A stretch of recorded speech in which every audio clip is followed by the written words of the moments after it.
आपने सीएम साहब आपने बात की ग्रुप 57 और 56-57 का जो रिजल्ट है वो अभी पेंडिंग है, उसको लेकर के क्या अभी पैंतीस होगी। दूसरा, ये जो बाकी ग्रुप्स के जो पेपर कराने की जो इजाजत मिली है, क्या इनका भी रिजल्ट घोषित कर पाएंगे या हाईकोर्ट ने 56-57 की तरह ही शर्त लगा दी? नहीं, कोई शर्त नहीं है, कोई शर्त नहीं है।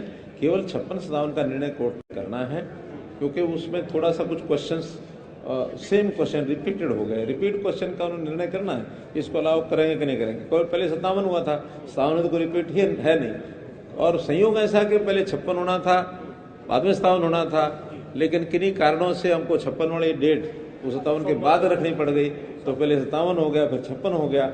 इसलिए किसी प्रकार की कोई ऐसी इंटेंशन किसी की रही होगी ऐसा नहीं है, लेकिन फिर भी 57 पहले हुआ है तो रिपीटेड तो 56 वाले माने जाएंगे।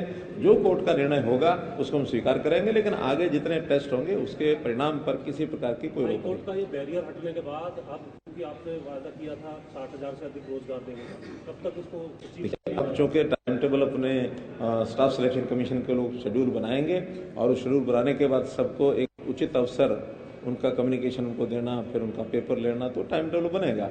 उस शेड्यूल के हिसाब से सब पेपर लेंगे, और पेपर के तुरंत बाद, क्योंकि उसमें एंट्री तो कोई है नहीं, जैसे जैसे एग्जाम होता जाएगा रिजल्ट निकलता जाएगा, और हम उनकी नियुक्तियां जो उनका वो कराते चले जाएंगे। कोई दिक्कत नहीं है, उसके अंदर आ गई है, ठीक है। जो नहीं आई हैं उनको सबको भी हमने आश्वस्त किया है कि जो उचित डिमांड्स हैं वो अगले सत्र तक, यानी विधानसभा अगला जो बजट सेशन है उस समय तक उनको विचार करके उसको बजट के सेशन में जोड़ लिया जाएगा।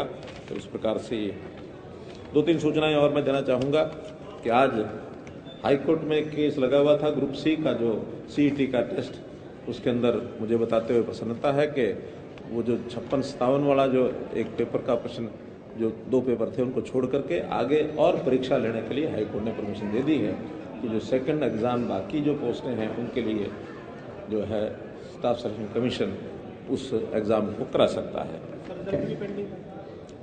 नहीं, 56-57 अभी नहीं निकला है। 56-57 को छोड़ करके शेष जो टेस्ट हैं उनकी एग्जाम लेने की परमिशन जो पहले रोकी हुई थी उसको उन्होंने क्लियर कर दिया कि उसके एग्जाम ले सकते हैं। आपने सीएम साहब आपने बात की ग्रुप 57 और 56-57 का जो रिजल्ट है वो अभी पेंडिंग है, उसको लेकर के क्या अभी पैंतीस होगी। दूसरा, ये जो बाकी ग्रुप्स के जो पेपर कराने की जो इजाजत मिली है, क्या इनका भी रिजल्ट घोषित कर पाएंगे या हाईकोर्ट ने 56-57 की तरह ही शर्त लगा दी? नहीं, कोई शर्त नहीं है, कोई शर्त नहीं है। केवल 56-57 का निर्णय कोर्ट ने करना है, क्योंकि उसमें थोड़ा सा कुछ क्वेश्चंस सेम क्वेश्चन रिपीटेड हो गए। रिपीट क्वेश्चन का उन्होंने निर्णय करना है, इसको अलाउ करेंगे कि नहीं करेंगे। पहले 57 हुआ था, 57 तो कोई रिपीट ही है नहीं, और संयोग ऐसा कि पहले 56 होना था, बाद में 57 होना था, लेकिन किन्हीं कारणों से हमको 56 वाली डेट वो 57 के बाद रखनी पड़ गई, तो पहले 57 हो गया, फिर 56 हो गया। इसलिए किसी प्रकार की कोई ऐसी इंटेंशन किसी की रही होगी ऐसा नहीं है, लेकिन फिर भी 57 पहले हुआ है तो रिपीटेड तो 56 वाले माने जाएंगे। जो कोर्ट का निर्णय होगा उसको हम स्वीकार करेंगे, लेकिन आगे जितने टेस्ट होंगे उसके परिणाम पर किसी प्रकार की कोई रोक नहीं। कोर्ट का ये बैरियर हटने के बाद अब क्योंकि आपने वादा किया था 60,000 से अधिक रोजगार देने का, कब तक इसको? अब चूंकि टाइम टेबल अपने स्टाफ सिलेक्शन कमीशन के लोग शेड्यूल बनाएंगे, और उस शेड्यूल बनाने के बाद सबको एक उचित अवसर उनका कम्युनिकेशन उनको देना, फिर उनका पेपर लेना, तो टाइम टेबल बनेगा।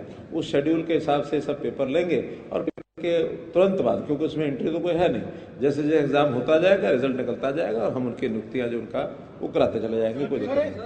पंजाब के मुख्यमंत्री, हरियाणा मुख्यमंत्री ऐसा करके एक सूचना है कि उसमें कुछ दिनों मीटिंग करेंगे, और उस विषय को जो पेंडिंग उसको आगे बढ़ाएंगे।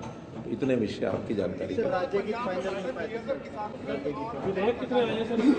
आपने पेश किए थे बेरोजगारी को लेकर, जो PLFS के आंकड़े आपने पेश किए थे उनको लेकर जो है वो नेता विपक्ष ने कहा, इसके बावजूद जो CMI के आंकड़े हैं उनको जो है वो मुख्यमंत्री जो है वो मानते नहीं है, इसके अलावा जो अन्य आंकड़े उनको नहीं मानते, तो PLFS के आंकड़े किस बुनियाद पर? देखिए, PLFS क्योंकि भारत सरकार का एक प्लेटफॉर्म है, और कोई भारत सरकार का जो प्लेटफॉर्म है ये उनके समय में तो ये बल्कि था भी नहीं, 2013-14 के अंदर तो था भी नहीं, उसके बाद ये सारी शुरू हुआ है।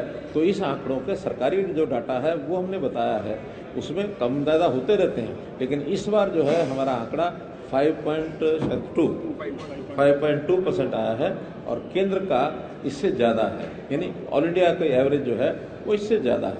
तो इसलिए जो आंकड़े हैं वो तो विधिवत सरकारी आंकड़े हैं, और जो बाकी प्राइवेट संस्थाएं हैं, प्राइवेट संस्था का भी जो मैंने बताया कि मुझे जो जानकारी मिली है, इस बार वो 8 और 9% के आसपास ही बोल रहे हैं, जो कभी 36% और कभी 25%, कभी 2%, इतना वेरिएशन है, उसके ऊपर विश्वास करना कतई उचित नहीं है। और आज तो वो भी कह रहे हैं कि PLFS के जो डाटा है पिछले 6 महीने या 9 महीने पहले वो 8% था, 8.8% था। तो 8% और 5%, इसको तो हम कह सकते हैं कि इतना अंतर आया है, कम हुई है अनएम्प्लॉयमेंट, लेकिन 28, 30, 36% से हम 5% पर आ गए, इस पर कोई भी यकीन नहीं करेगा। तो आखिर जितना एक जिस गति से एम्प्लॉयमेंट मिलना होता है, उसमें सरकारी एम्प्लॉयमेंट एक पार्ट है, प्राइवेट सेल्फ एम्प्लॉयमेंट ये उसमें मेजर पार्ट है। उसके अंदर स्किलिंग के काम चल रहे हैं, शिक्षा चल रही है। अब तो हमने विदेश में भी, क्योंकि जब मैं दुबई गया था तो वहाँ कुछ ऐसे एजेंसीज के साथ मीटिंग की थी कि विदेश में जहाँ जहाँ जितनी ज़रूरत मैन पावर की है, हम उसको अप्लाई करने के लिए तैयार हैं।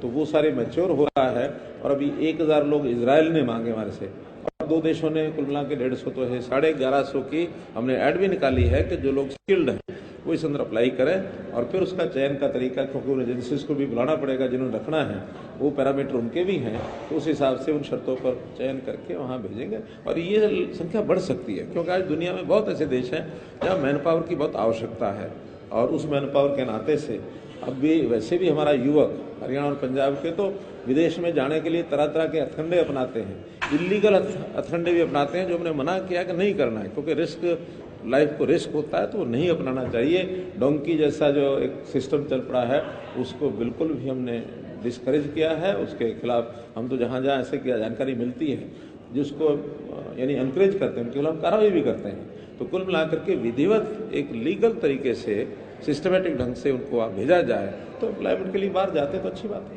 इजराइल में जो जा रहे हैं, जैसे आज HKRM के तहत जो युवाओं को या रोजगार के लिए भेजा जा रहा है, कांग्रेस इसके लिए कह रही है कि इजराइल में युद्ध चल रहा है, इस तरह की स्थिति हुई है कि यहाँ के युवाओं को या यहाँ के लोगों को वहाँ भेजना उचित नहीं है। देखिए, ये परस्पर कोई जबरदस्ती नहीं जाने वाला है, आखिर एक मौका है, उन्होंने डिमांड की हुई है। आखिर ऐसा नहीं कि इजराइल में कोई रहते नहीं है, इजराइल में कोई पूरा इजराइल थोड़ी खाली हो गया है। और इजराइल में अगर उनकी आवश्यकता है, वहाँ दूसरे देशों से लोग वहाँ आते थे, अब दूसरे देश के लोग वहाँ नहीं आएंगे, हमारे वहाँ जाएंगे, तो जिनकी इच्छा वो जाएंगे, कोई किसी को जबरदस्ती हम नहीं भेज रहे हैं। एक एडवर्टाइजमेंट निकाली है, जिनको जाने की इच्छा होगी वो जाएंगे। हमारे न भेजने के बाद भी लोग जाने के लिए अलग अलग रास्ते खोज रहे हैं, तो हमने तो एक विधिवत चैनल दिया है, और इस चैनल में आज भी इजराइल तो सबके लिए खुला है।